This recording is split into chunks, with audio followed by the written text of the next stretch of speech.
I, 34M, never thought I'd be writing a post like this. Margaret, 32F, and I have been married for 8 years, together for 12. We met during our sophomore year of college. I was this quiet, nerdy computer science major, and she was a vivacious art history student.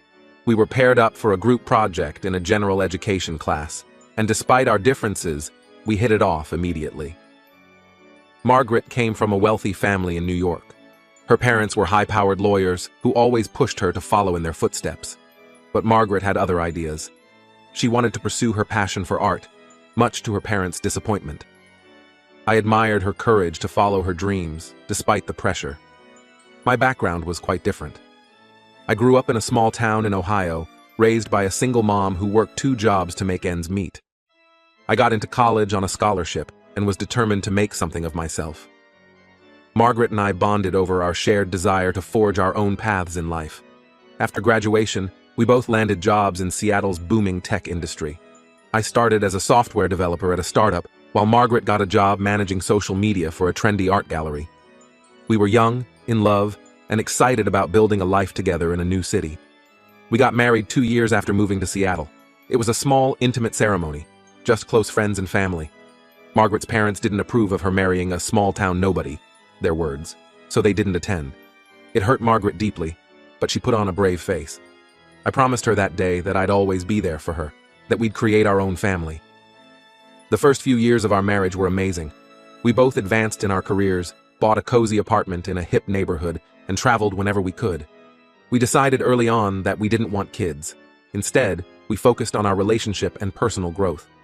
Margaret got into yoga about 3 years ago.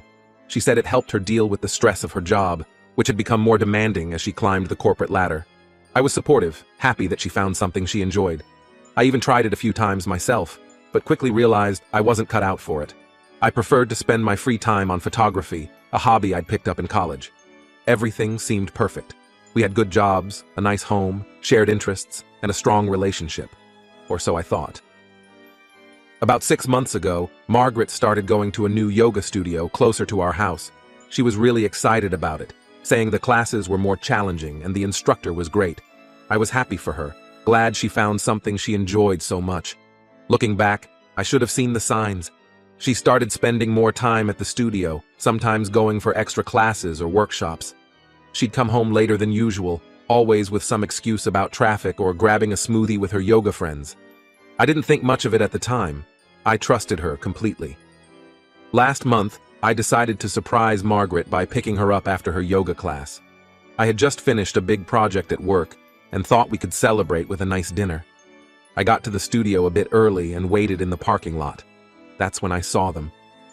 Margaret walked out with this young, fit guy. He had the typical yoga instructor look, man bun, tattoos, the works.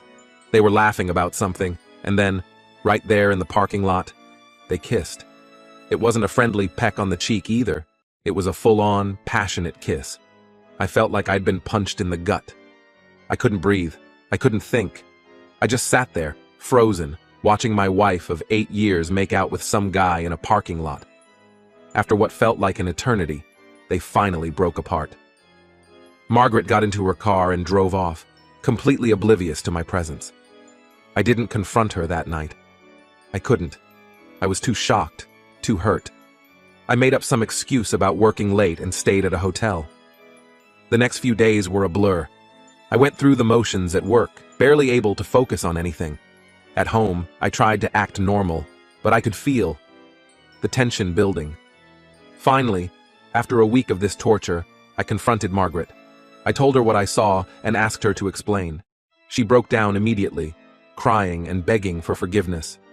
She said it was a mistake, that it didn't mean anything. She swore it was just a physical thing, that she still loved me. I asked her how long it had been going on. 6 months, she said. 6 fucking months. Half of our marriage had been a lie. I felt sick. She tried to explain, saying she felt neglected because I'd been working long hours on my latest project. She said the yoga instructor, Donald, made her feel desirable and young again. I couldn't believe what I was hearing. Had she forgotten all the times I'd supported her career, even when it meant sacrificing my own opportunities? Had she forgotten the trips we took, the life we built together? I've been staying at a friend's place for the past week, trying to figure out what to do. Margaret keeps calling and texting, begging me to come home so we can work things out. But I don't know if I can ever trust her again. The thing is, I'm not just hurt. I'm angry. I want her to feel the pain she's caused me. I want her to understand what it's like to have your world shattered in an instant. I've been thinking about ways to get back at her, to make her suffer like I'm suffering. I know it's probably not healthy, but I can't help it. I keep imagining ways to ruin her life like she's ruined mine. Maybe I could expose her affair at work. She's always been so concerned about her professional image. Or tell all our friends and family what she did. Part of me even wants to go after Donald, make him pay for messing with a married woman. I know I should probably just file for divorce and move on, but the thought of her getting away with this without any consequences makes my blood boil. I want justice, or maybe just revenge. I keep thinking about our wedding day, how happy and in love we were. I remember promising to always be there for her, to be her family. Now I feel like a fool for believing in those promises. So Reddit, what do you think? Am I crazy for wanting to get back at her? Or is it normal to feel this way after being betrayed? Any advice on how to move forward would be appreciated. I feel lost and alone, and I don't know what to do next. Edit. Thanks for all the responses. I'm reading through them and trying to process everything. To those asking why I haven't filed for divorce yet, I'm working on it. I've contacted a lawyer and I'm gathering all the necessary documents. I just need some time to get my head straight before I make any big moves.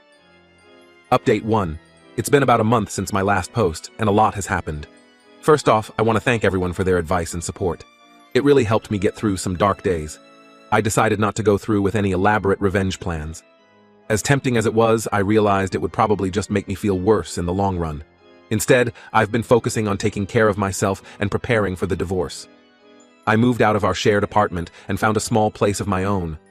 It's not much, but it's mine, and it's free from all the painful memories of my life with Margaret. I've been throwing myself into work and spending more time on my photography hobby. It helps keep my mind off things.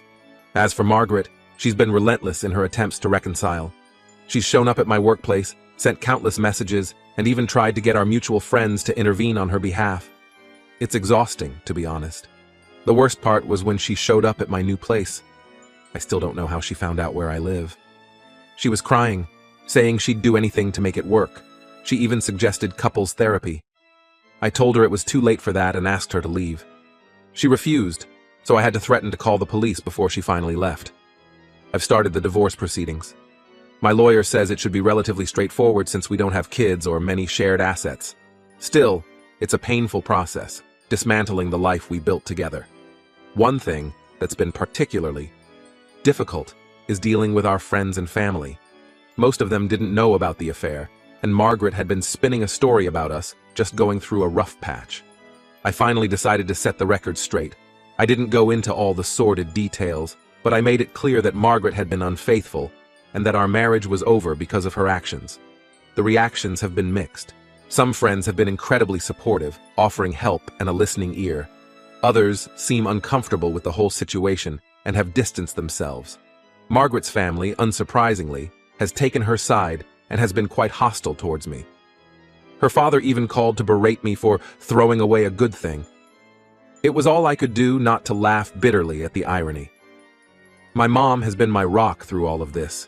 She flew out from Ohio to stay with me for a week, helping me get settled into my new place and just being there for me. We had a lot of long talks about relationships, trust, and moving forward. She shared some things about her own past that I never knew, including why she and my dad split up. It gave me a new appreciation for everything she went through raising me on her own. As for Donald, the yoga instructor, I haven't done anything about him. Part of me still wants to confront him, to make him face what he's done, but I know it's not worth it. He's not the one who made vows to me. Margaret is the one who betrayed me, and she's the one I'm cutting out of my life. There have been moments of weakness where I've considered giving Margaret another chance. The loneliness can be overwhelming at times, and there's a part of me that misses the life we had. But then I remember the look on her face when I confronted her about the affair, and I know I can never trust her again. I've been trying to keep busy to avoid dwelling on things too much. I signed up for a local photography class, hoping to improve my skills and maybe meet some new people. It's been good to focus on something creative and challenging. Work has been both a blessing and a curse. On one hand, it's a welcome distraction. On the other, it's hard to concentrate sometimes when my mind keeps wandering back to Margaret and the affair. My boss has been understanding, thankfully. I finally told him what was going on, and he's been great about giving me some flexibility with my hours. For now, I'm taking it one day at a time. Some days are better than others. I'm trying to focus on the future and rebuild my life. It's not easy, but I know it's necessary. I've been thinking a lot about what I want for my future. Before all this happened, Margaret and I had been talking about starting our own business together. Now, I'm wondering if I should pursue that dream on my own. It's scary to think about, but also exciting. I'll update again when there are significant developments in the divorce proceedings or if anything major happens. Thanks again for all your support, Reddit. It means more than you know. Update 2. It's been another couple of months, and I wanted to give you all an update on my situation. The divorce is moving forward, albeit slower than I'd like. There have been some complications with dividing our assets, particularly our shared investment portfolio. Margaret's lawyer is pushing for a larger share, claiming that her career sacrifices early in our marriage entitle her to more. It's frustrating, but my lawyer assures me we have a strong case. In the meantime, I've been trying to focus on personal growth. I joined a gym and started working out regularly. It's been great for managing stress and helps me sleep better at night. I've also been seeing a therapist to work through my trust issues and anger. It's not easy, but I'm slowly starting to feel like myself again. Work has been a welcome distraction. I threw myself into a big project, and it's paying off. My boss noticed my extra efforts and hinted at a possible promotion in the near future. It's nice to have something positive to focus on. As for Margaret, she's finally stopped trying to contact me directly. However, she's now using our mutual friends as intermediaries. It's put some of our friendships in an awkward position. A few friends have told me that Margaret's been painting herself as the victim, claiming that I'm being unreasonable by not giving her a second chance. It's infuriating, but I'm trying not to let it get to me. I ran into Donald, the yoga instructor, at a local coffee shop last week. It was incredibly awkward. He tried to apologize, saying he didn't know Margaret was married. I didn't buy it for a second. I told him to save his apologies and walked out. It shook me up more than I'd like to admit, but I'm proud of myself for not losing my cool. On a more positive note, I've started dating again.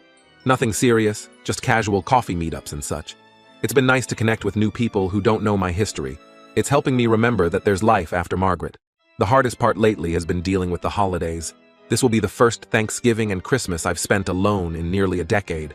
My family has invited me to join them, but the thought of all the pitying looks and awkward conversations is almost worse than being alone. I'm considering taking a solo trip instead, maybe do some photography in a national park. I've been thinking a lot about the future lately. Before all this happened, Margaret and I had talked about starting our own tech company. Now, I'm considering pursuing that dream on my own.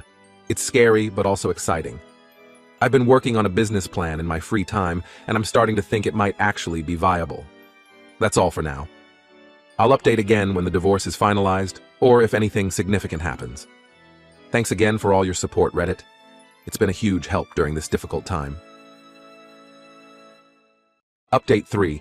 Hello everyone. It's been about 6 months since my last update, and I wanted to share some final thoughts on this chapter of my life. The divorce was finalized last month. It was a long and draining process, but it's finally over. In the end, we settled on a fairly equal division of assets. Margaret got to keep the apartment, and I got a larger share of our investments. It's not ideal, but I'm just glad it's done. I've moved to a new city for work. The promotion I mentioned in my last update came through, but it required relocation. At first, I was hesitant about such a big change, but now I see it as a fresh start. New job, new city, new life. I haven't spoken to Margaret since the divorce was finalized. Last I heard, she's still with Donald. They moved in together shortly after our divorce was settled. It stung at first, but I'm surprised to find I don't really care anymore. They're just two people I used to know. My photography hobby has turned into something more serious. I've had a few of my photos published in a local magazine, and I'm working on putting together an exhibition. It's exciting to have a creative outlet that's just for me. Dating is still casual, but I'm enjoying meeting new people without the pressure of a serious relationship. I'm not ready for that yet, but I'm open to the possibility in the future. The business idea I mentioned in my last update is slowly becoming a reality. I've been working on it in my spare time, and I recently pitched it to a few potential investors. They seemed interested, so who knows? Maybe in a year or two I'll be running my own company. My relationship with my mom has gotten even stronger through all of this. We talk almost every day now, and she's planning to visit me in my new city next month. It's nice to have that solid family support. I still have moments where I think about Margaret and our life together. Sometimes I miss the good times we had. But then I remember the betrayal, the lies, and I know I made the right decision. I'm building a new life now, one that's entirely my own. To anyone going through something similar, hang in there. It gets better. Focus on yourself, surround yourself with supportive people, and don't be afraid to ask for help when you need it. This will be my final update on this situation.